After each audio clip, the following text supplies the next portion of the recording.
Welcome to all of you dear students. Atul Pandey classes for general science में आप सभी का बहुत बहुत स्वागत है। बच्चों, हम लोग पीरियोडिक क्लासिफिकेशन के बारे में पढ़ रहे थे। पीरियोडिक क्लासिफिकेशन में हम लोगों ने डॉबर्नियर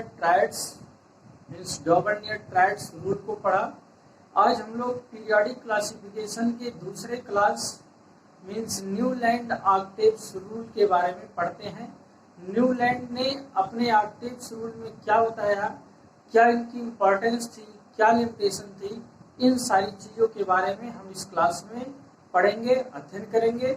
क्लास आपको पसंद आए से लाइक करिएगा, शेयर करिएगा, कमेंट करिएगा और Atul Pandey classes for general science को सब्सक्राइब करिएगा। बच्चों चलिए देखते हैं न्यूलैंड ऑक्टेव्स। ठीक है, न्यूलैंड ऑक्टेव्स नाम दिया गया है ऑक्टेव्स। तो ऑक्टेव्स मीन्स क्या है, इन सारी चीजों को हम लोग समझते हैं।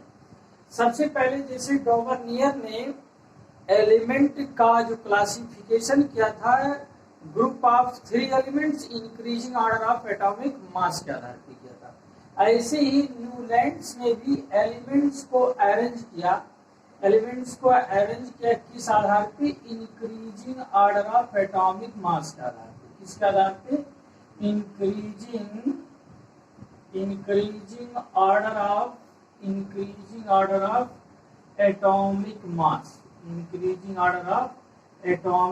मास। ठीक है, तो न्यूलैंड ऑक्टेव्स के बारे में कहा जाता है कि Newlands arrange the elements in the increasing order of atomic mass.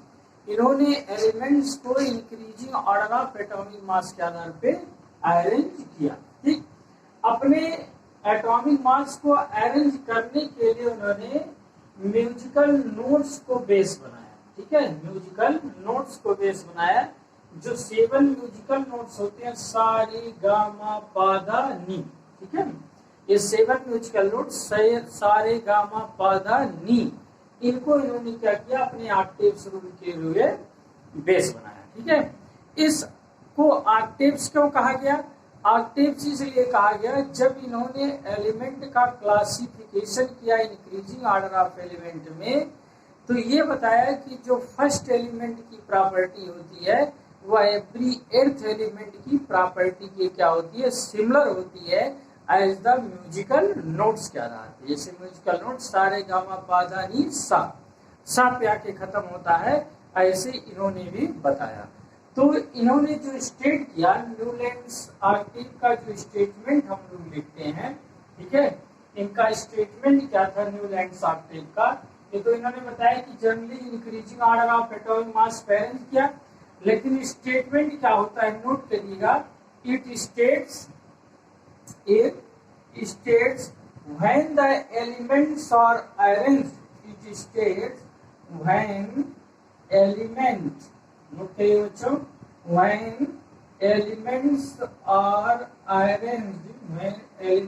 are arranged in the increasing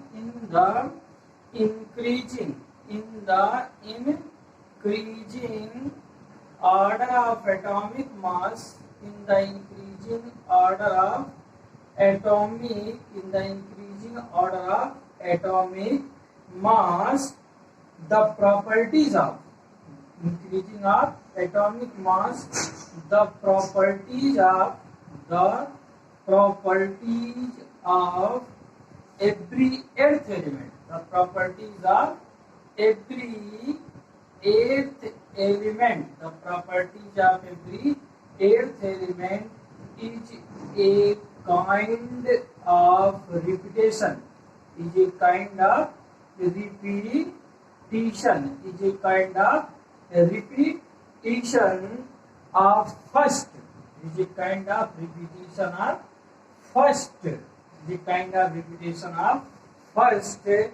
just like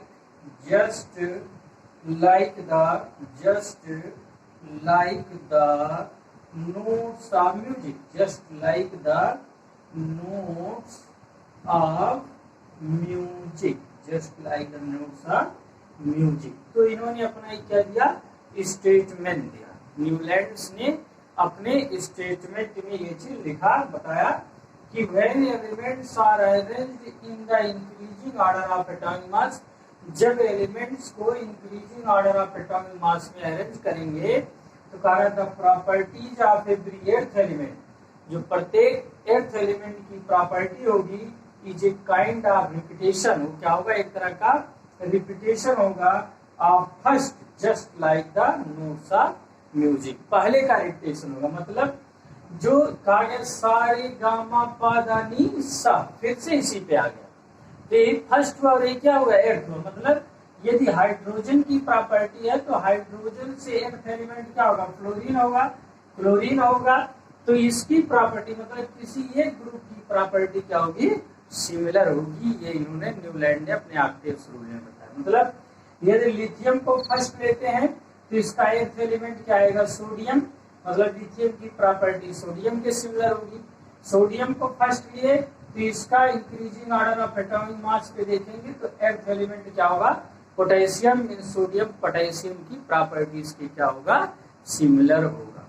तो ये न्यूलैंड ने अपने ऑक्टेव्स रूल में बताया कि Newlands arrange the elements in increasing order of atomic mass in the basis of musical notes. ठीक है, musical notes के आधार पे इन्होंने अपने क्या बनाए, पीरियोडिक टेबल का, एलिमेंट का पीरियोडिक क्लासिफिकेशन किया, और ये इन्होंने क्या बता दिया, इसका स्टेटमेंट बता दिया। ठीक है बेटा, अब इनकी इम्पोर्टेंस क्या हुई, इनकी क्या हुई इम्पोर्टेंस क्या बनती है, क्या इनके पीरियोडिक क्लासिफिकेशन का इम्पोर्टेंस है, तो इसको नोट करिएगा कि इम्पोर्टेंस क्या चीज है।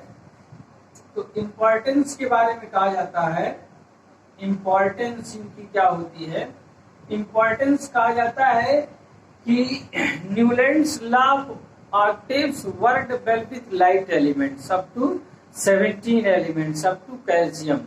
ठीक है, न्यूलैंड्स ने जो है वह कुछ हल्के एलिमेंट्स के लिए ही अपना कार्य क्या किया, इन्होंने किया, जो कि बताया गया फर्स्ट 17 या अप टू कैल्शियम तक के एलिमेंट्स के इन्होंने अपना कार्य बताया।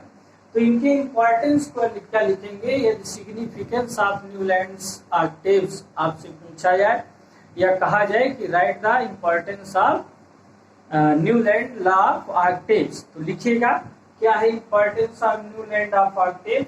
तो इसमें लिखते हैं हम लोग क्या,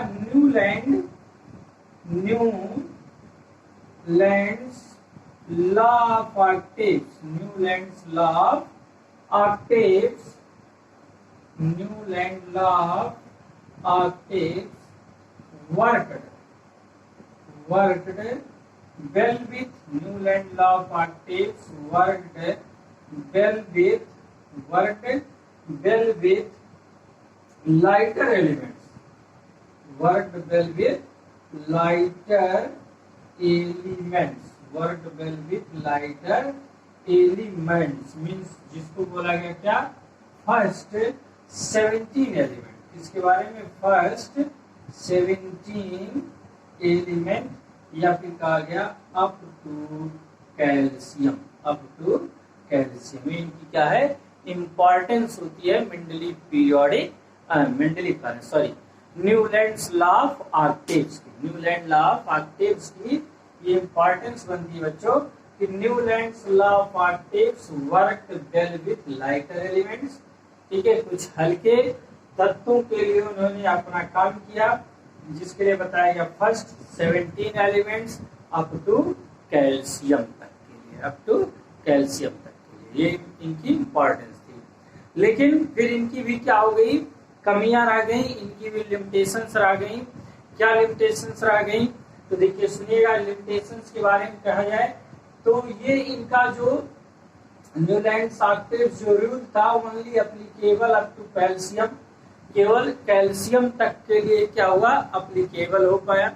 फिर दूसरी चीज बताई जाती है कि later on several elements were discovered, बाद में बहुत सारे एलिमेंट्स खोजे गए which do not fit in the octaves, जो इस ऑक्टेव्स रूल में फिट नहीं बैठे। ठीक है, तो फिट द एलिमेंट्स को फिट करने के लिए, एलिमेंट्स को फिट करने के लिए Newlands group the two elements in A same slide, Newlands ने दो एलिमेंट को सेम स्लॉट में रखने का प्रयास किया, which are unlike to another, जो एलिमेंट क्या थे एक दूसरे से अलग होने लगे, तो इनकी क्या हो गई थी, लिमिटेशंस हो गई थी। ठीक है, तो ये कमियां रह गई थी। ठीक है, तो जानते हैं कि कमियां सबके पास होती हैं, गलतियां सभी से ही होती हैं, तो ऐसे इनकी भी कमियां हो गई।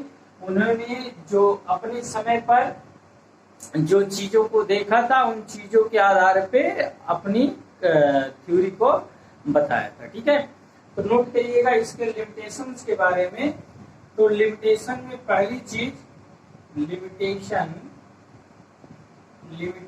क्या होगा, पहली चीज होगा it was applicable, it was applicable, it was applicable up to calcium, it was applicable up to calcium, मतलब इनका octave rules means repetition of first element to every eighth element is similar up to calcium. पहले element का जो repetition था means similar chemical properties, physical properties, वह every eighth element की properties की क्या हुआ, सिमिलर आया। तो ये कहाँ तक के लिए फॉलो हुआ, कहा गया it was applicable up to calcium तक के लिए क्या हो गया, ये फॉलो हो पाया। बाकी ये चीज इन्होंने जो थ्योरी बताई वो एप्लीकेबल नहीं हो पाई। ठीक है, फिर कहा गया दूसरा पॉइंट कि लेटर ऑन, बाद में later on several elements, later on several elements, later on several elements were discovered, were discovered, बाद में बहुत सारे एलिमेंटों की तलाश की गई, बाद में बहुत सारे एलिमेंटों की क्या हुई, तलाश की गई। ठीक है, और तलाश होने के बाद जब इनको फिट किया गया तो कहा गया whose properties, whose properties, whose properties did not fit, whose properties did not fit in the octaves, in the Newland octaves। ठीक है, बाद में बहुत सारे और एलिमेंटों की इन्होंने जो क्लासिफिकेशन दिया उसके बाद बहुत सारे एलिमेंट की खोज हुई, लेकिन उन एलिमेंट की प्रॉपर्टीज इस ऑक्टेव्स रूल में फिट नहीं बैठ रही थी।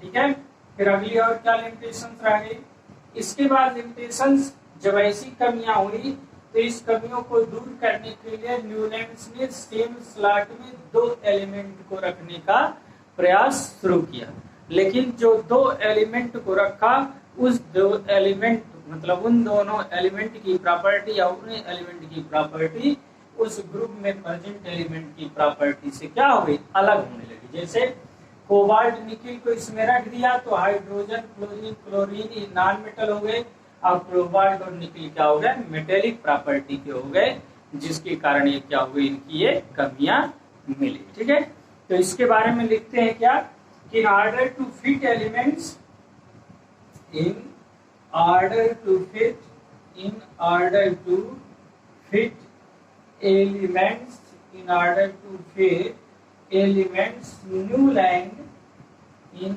order to fit elements Newland adjusted, Newland adjusted, Newland adjusted two elements, Newland adjusted two elements, Newland adjusted two elements in same slot, Newland adjusted two elements in same slot, but also put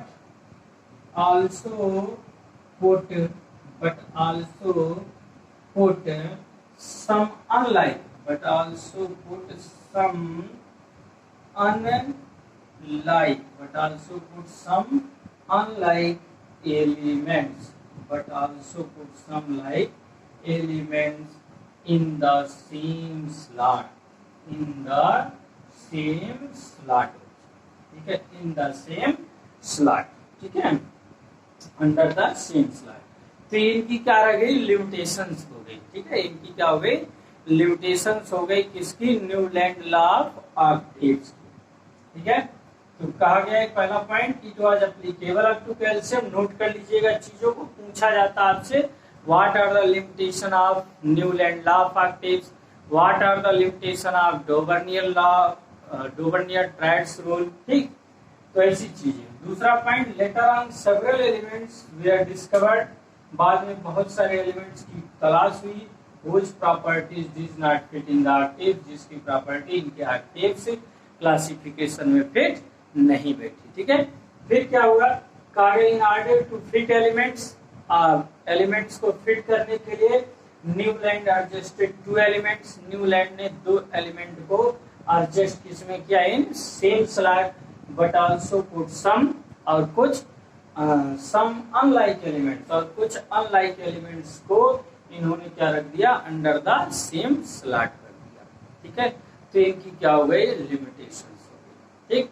तो सबसे पहले question तो आप यही जानिएगा कि Newlands octaves का classification किसके आधार पे हुआ है, तो क्या है, नोट्स ऑफ म्यूजिक के आधार पर हुआ है, ठीक है।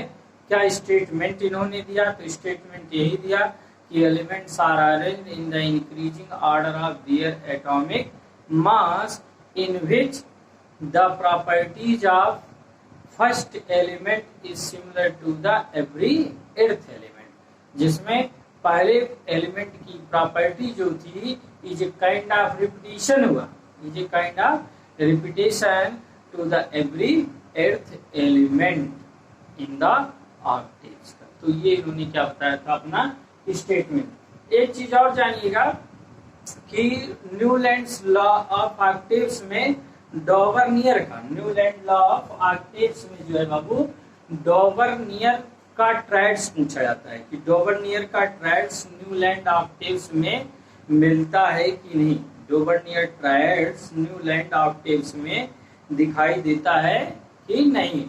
तो बिल्कुल डोवर्नियर ट्रायड्स रूल जो होता है न्यूलैंड ऑक्टेव्स में मिलता है। न्यूलैंड ऑक्टेव्स के किस में मिलता है, तो यहाँ देखिए lithium, sodium and potassium, lithium, sodium and potassium, ये क्या है, डोवर्नियर, डोवर्नियर ट्रायड, ठीक है, डोवर्नियर ट्रायड्स है लिथियम, सोडियम और पोटेशियम। क्वेश्चन पूछा जाता है कि did Dobereiner triads also exist in the column of Newland octaves, क्या Dobereiner triads in the column of Newland octave में एग्जिस्ट करता है, तो यस बिल्कुल डोवर्नियर ट्रायड न्यूलैंड ऑक्टेव्स में एग्जिस्ट करता है, ठीक है बच्चों। तो ये हमने आपको पीरियोडिक क्लासिफिकेशन का एक दूसरा इंपॉर्टेंट क्लास दिया, Newland law of octaves. Class कैसे लगी, लाइक करिए, कमेंट करिएगा, निश्चित हमें बताइएगा, कुछ उससे हम भी कुछ प्रेरणा पाते हैं कि आप लोगों को क्लास पसंद आ रही है, हमारी बताई हुई चीजें आप लोग अच्छी से आसानी तरीके से ग्रहण कर रहे हैं, जो आपके लिए इम्पोर्टेंट है बच्चों। तो चलिए फिर आगे क्लास में हम अगली क्लास के साथ, अगली नई जानकारी के साथ आपसे मिलेंगे। धन्यवाद। Atul Pandey classes for general science में आप सभी का स्वागत है। इसी तरह आप हमारे साथ जुड़े रहिए और अपनी तैयारी को एक नया आयाम देते रहिए। धन्यवाद।